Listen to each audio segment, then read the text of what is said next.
www.jamiamadiniyajadid.org. WhatsApp group number +92 333 424 9302. الحمدللہ رب العالمین والصلاة والسلام على خیر خلقہ سیدنا و مولانا محمد وآلہ واصحابہ اجمعین. اما بعد، حضرت محمد رسول اللہ صلی اللہ علیہ وسلم نے کھانے پینے کے جو آداب بتائے ہیں ان کا تعلق تنہائی میں کھانے سے بھی ہے اور لوگوں کے ساتھ مل کر کھانے سے بھی ہے. دونوں کے آداب اور دونوں کی تفصیلات اور طریقے سکھائے ہیں، چاہے وہ تنہائی میں کھا رہا ہو، چاہے لوگوں کے سامنے کھا رہا ہو، چاہے اجتماعی کھانا کھا رہا ہو، اور چاہے اس اجتماعی کھانے میں اس کی حیثیت میزبان کی ہو یا مہمان کی ہو. ہر طرح کی، ہر اعتبار اور ہر نوعیت کے بارے میں ہدایات دی ہیں رسول اللہ صلی اللہ علیہ وسلم نے.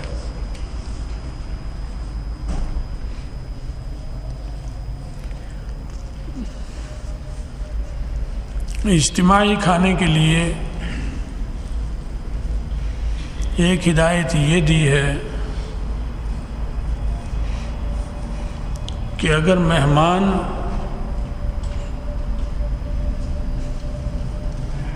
ایسا ہے کہ جو خصوصی حیثیت رکھتا ہے، مہمان خصوصی ہے،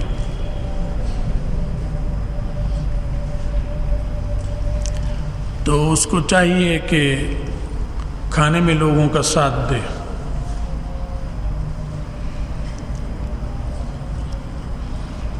کیونکہ ہو سکتا ہے اس کی خوراک ایک روٹی ہو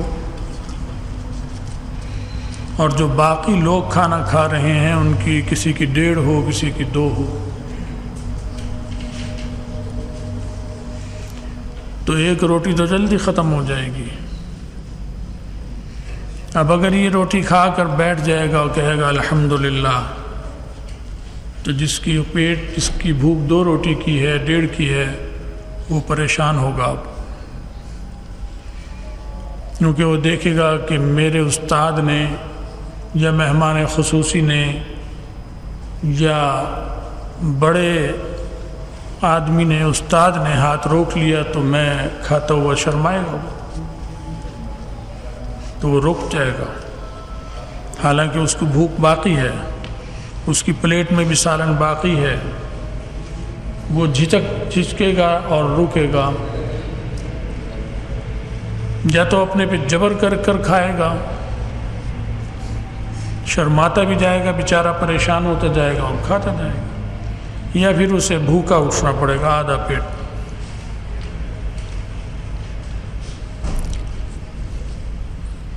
تو معلوم ہوا کہ یہ جو مہمان ہے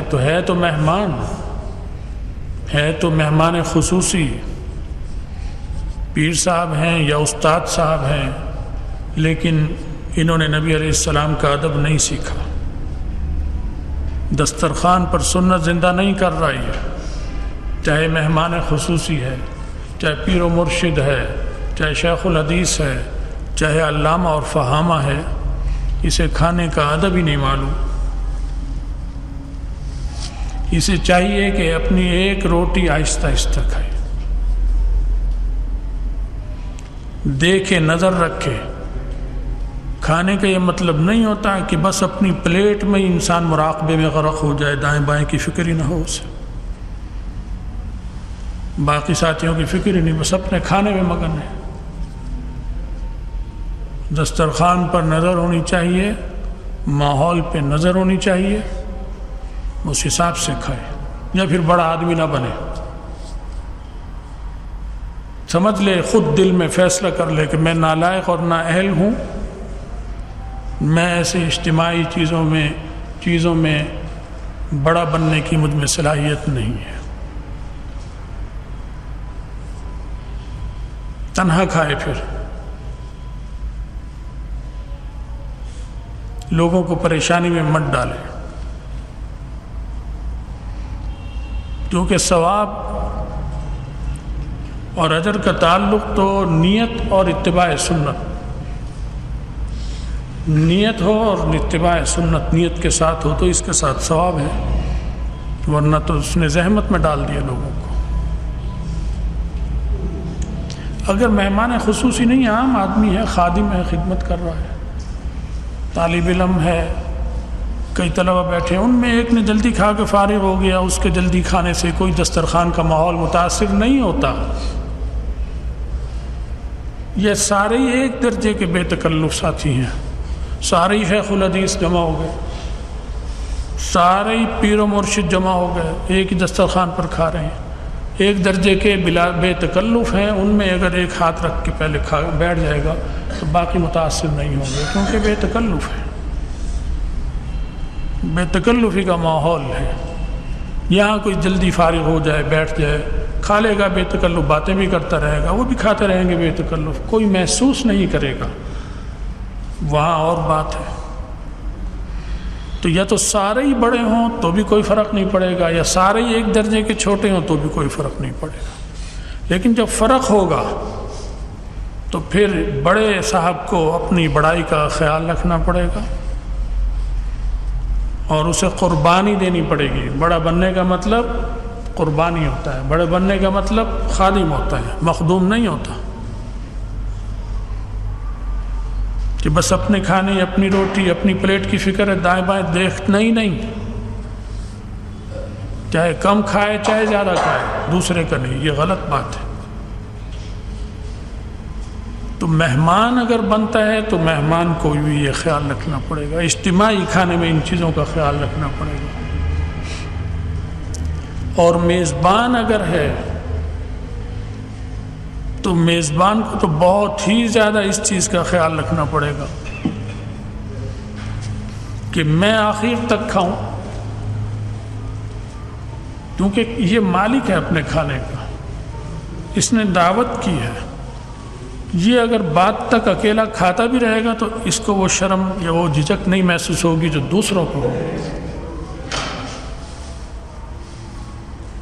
کھا رہا ہے کھانا بے تکلف، لیکن پھر بھی اگر اس کی خوراک تھوڑی ہے اور مہمانوں کی زیادہ ہے تو میزبان کو اپنے کھانے کی رفتار کم کرنی پڑے گی، اسے کھانا بھی کھانا ہے، دائیں بائیں نظر بھی رکھنی ہے، کہاں روٹی کم ہو گئی، کہاں دونگے میں سالن ختم ہو گیا، وہ ہدایات بھی دیتا رہے، اور لاؤ یہ لاؤ، کھانا بھی ہے کھلانا بھی ہے، اس کی دو ذمہ داری ہے۔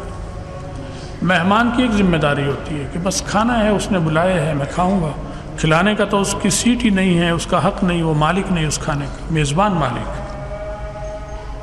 تو اس کی تو ڈبل ذمہ داری ہے کہ مہمان کے ساتھ کھائے بھی اور کھلائے بھی۔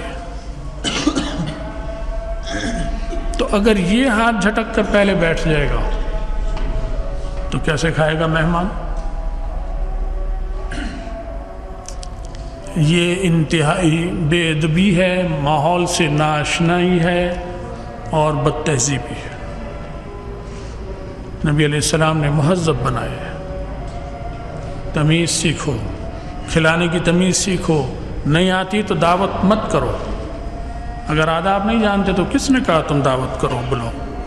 جب بلانا ہے تو آداب سیکھو پہلے، مہمان کے آداب کیا ہیں، کھلانے کے آداب کیا ہیں۔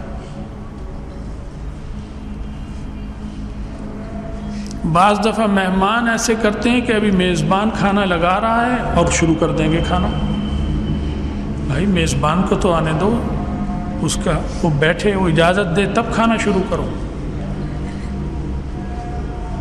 ابھی وہ لانا شروع کیا، انہوں نے منہ میں ڈالنا کھانا شروع کر دیا پلیٹوں میں نکال کر، کیوں؟ کیا جلدی ہے؟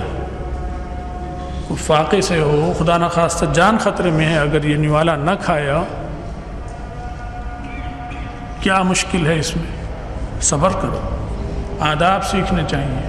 میزبان کھانا کھائے گا، آئے یا وہ نہیں آ رہا، وہ کہتا ہے جی میں خدمت میں لگا ہوں چونکہ اور کوئی ہے نہیں، تو آپ شروع کیجیے، اجازت ہے میری، اب آپ کھا لیجیے، کیونکہ اندر تو وہی آ جائے گا، عورتوں میں گھر سے کھانا لانا لے جانا دوسرا تو نہیں جائے گا، اب اس کے پاس اگر کوئی خادم نہیں ہے تو وہ کھاتا بھی رہے گا کچھ کچھ اور اٹھ کے آتا جاتا بھی رہے گا، پھر بات اور ہے۔ اس باتوں کا اصل مخاطب میرے علماء اور طلباء ہیں یہاں جو بیٹھے، کیونکہ پڑھتے ہیں، سنتے ہیں، عمل نہیں کرتے۔ ابھی میں ایک جگہ کھانے میں گیا ہوا تھا، میرے ساتھ یہی ہوتا ہے، میں مہمان بنتا ہوں اپنا کہیں تو بھی شامت آ جاتی ہے، اور میزبان ہوتا ہوں تو بھی میری شامت آ جاتی ہے، کیونکہ میں کھاتا آہستہ ہوں، اور اب رفتار اور بھی آہستہ ہوگی، کھاتا تھوڑا ہوں لیکن آہستہ۔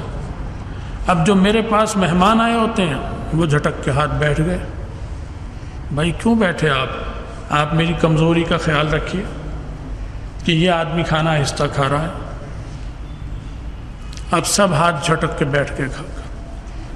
ابھی میں ایک جگہ گیا ہوا تھا، وہاں سب طلباء فاضل جو فاضل ہو چکے ہیں اور علماء تھے، کھا کے بیٹھ گئے، میں کھا رہا ہوں، ابھی میری پلیٹ میں سالن، حالانکہ انہوں نے مجھ سے زیادہ کھایا، میری خوراک ان سے کم تھی، تو مجھے انہیں کہنا پڑا مجھے ان کو کہ آپ لوگوں نے پڑھا جو حدیث ہے، قرآن فقہ، وہ کس لیے پڑھی ہے؟ آپ کو تمیز نہیں کہ میں تو ابھی کھانا کھا رہا ہوں، میرا آدھا کھانا نہیں ہوا ابھی، اور آپ ہاتھ روک کر بیٹھ گئے ہیں، میرے نوالے گنیں گے؟ کیا میں بے شرم ہوں کہ کھاتا رہوں اس طرح؟ یہ مجھے کہنا پڑا ان کو، حالانکہ موقع نہیں تھا کہنے کا، لیکن کہنا پڑا کہ جب پڑھ کر نہیں سیکھا انہوں نے تو انہیں اس طرح کہنا پڑے گا۔ پھر وہ شروع ہو گئے تھوڑا تھوڑی چائے سے، پھر وہ میرے ساتھ اخیر تک کھاتے رہے۔ تو بھائی یہ سیکھنے کے لیے، یہ دین عمل کے لیے، سننے کے لیے نہیں کہ داخلہ لیا، پڑھ لیا، سند لی، چلے گئے۔ کوئی فائدہ نہیں ایسے پڑھنے کا، اس سے بہتر ہے کہ ویلڈنگ کی دکان پر ویلڈنگ کرو، ورکشاپ میں جا کر ڈینٹنگ پینٹنگ کرو گاڑیوں کی۔ ایسے علم کا کیا فائدہ جس پر عمل نہ کرے انسان؟ آپ مہمان بنیں گے تو آپ امتحان میں ہیں، کیونکہ پڑھ چکے ہیں، اس کا امتحان شروع ہو گیا۔ جو پڑھا ہے آپ نے 8 سال 10 سال، اس کا امتحان ہے کہ وہ سبق یاد ہے یا بھول گئے، عمل ہو رہا یا نہیں ہو رہا۔ آپ مہمان بن رہے ہیں تو بھی امتحان ہے، اور میزبان بن رہے ہیں تو بھی امتحان میں۔ آپ خود نہیں سیکھیں گے تو دوسروں کو کیا سکھائیں گے؟ تقریر آپ ایسی کریں گے اور اپنے دسترخوان پر عمل الٹا کریں گے، پھر کہتے ہیں کہ جی لوگ ہمارے دین کی بات نہیں مانتے، نہیں سنتے۔ کیسے مانیں گے؟ مبلغ اگر خود عمل میں جھوٹا ہے، سچا اور کھرا نہیں ہے، تو اس کی اثر کیسے ہوگا اس کی بات میں؟ اس کی دعوت میں اثر کہاں سے آ سکتا ہے؟ رسول اللہ صلی اللہ علیہ وسلم قلیل الخوراک تھے، لیکن اخیر تک مہمان کے ساتھ چھوٹا چھوٹا کھاتے رہتے تھے۔ حضرت والد صاحب رحمۃ اللہ علیہ کو میں نے دیکھا، ان کی خوراک کیا تھی؟ ڈبل روٹی کے 3 پیس، 3 ٹکڑے ڈبل روٹی کے، افغانی روٹی نہیں، ڈبل روٹی جسے ہوتی ہے، ملتی ہے، جسے بچے بھی پورا کھا لیتے ہیں، اس کے 3 یا 3.5 4 نہیں،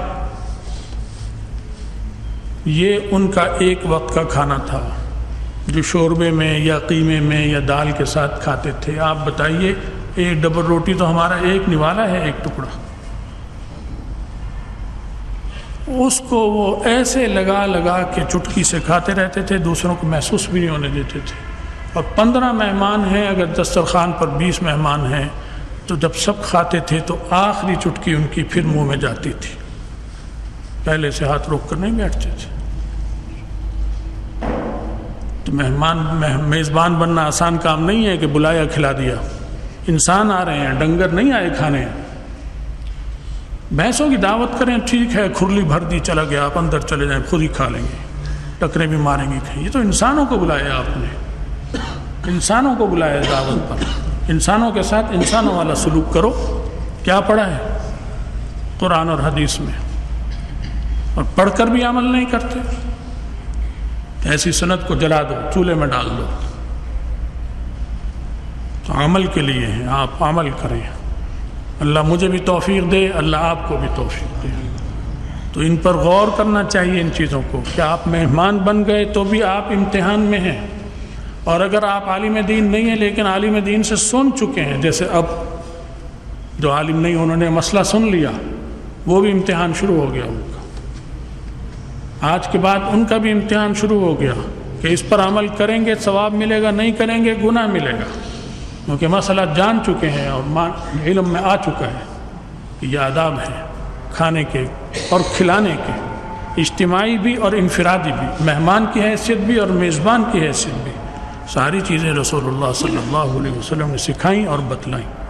اللہ تعالیٰ عمل کی توفیق دے، جو کوتاہی ہیں ان سے درگزر فرمائے، ہم سب کا خاتمہ ایمان پر فرمائے، اور آخرت میں رسول اللہ صلی اللہ علیہ وسلم کی شفاعت اور ان کا ساتھ نصیب فرمائے۔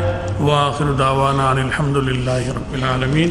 ایک طالب علم کے جاننے والے ان کے دادا کی یا دادی کی وفات ہو گئی، اسی طرح اور بھی کچھ فوتگیاں ہوئی ہیں۔ مولانا درخواستی صاحب رحمۃ اللہ علیہ کے بیٹے کی وفات ہو گئی، بڑے بیٹے تھے، 4-5 دن پہلے، ان کے لیے بھی دعا کیجیے۔ اسی طرح ہمارے شیخ یوسف صاحب ہیں، ان کا بچہ بہت بیمار ہے، جوان بچہ، ان کے لیے بھی دعا کیجیے، اللہ اسے شفا عطا فرمائے۔ اور آج آپ نے سنا ہوگا ایران کے جرنیل کو مارا، عراق کے امریکی نے میزائل مار کر، تفصیل مجھے نہیں معلوم، اتنا معلوم ہوا۔ تو حالات بہت خراب ہو رہے ہیں، بہت خطرناک صورتحال دنیا کی، اس میں بھی اپنے لیے اور اہل حق کے لیے خیر اور عافیت طلب کیجیے، اسلام اور مسلمانوں کے لیے، کہ اللہ ان میں اتحاد بھی دے اور حفاظت بھی فرمائے۔ وآخر دعوانا